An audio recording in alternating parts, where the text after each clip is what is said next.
The Madras High Court has directed the state government to file a proper reply to the queries raised by the court with regards to the prevalence of the Goonda Raj in the state. The division bench, comprising Justice and Kirubakaran and Justice V.M. Velumani, particularly sought to know from the government why it has not come out with a new act to eliminate rowdy gangs in suit with the governments of Maharashtra and Karnataka.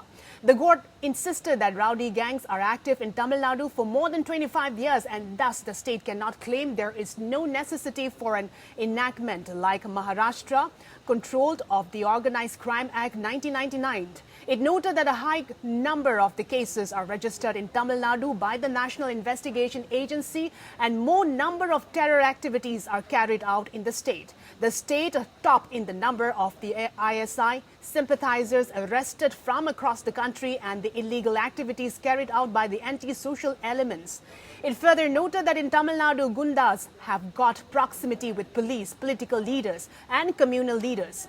In fact, almost all the political parties have them as office bearers and a few of the MLAs and the MPs are with the criminal background. Thus, batting for the enactment of a new act like the Maharashtra Control of the Organised Crime Act 1999 and the Karnataka Control of the Organised Crime Act 2000 in Tamil Nadu, the court said. If such an act is brought into force, it will give more power to the police to deal with the gangsters and anti-social elements effectively in the interests of the society. The above remarks were made during the hearings of a habeas corpus petition seeking release of a rowdy accused of murder of a policeman, Constable P. Subramaniam, by throwing a bomb at him during the police chase. In its strongly worded order, the division bench criticized the local political leaders, parties and human rights activists and organizations for remaining tight-lipped on the brutal murder of the constable. The court strongly deprecated the practice of gathering of crowds that attempt to overpower the police and abuse and attack them during discharge of their statutory duty. We are now joined by Advocate Divyanshi to give us more update on this.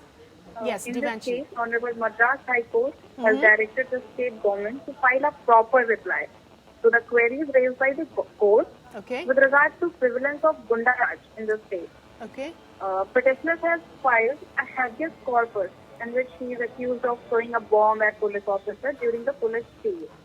The court has held in the state that attitude of human rights activists and organizations who used to make hue and cry and condemn police action against criminals as violation of human rights are ceasing quite now.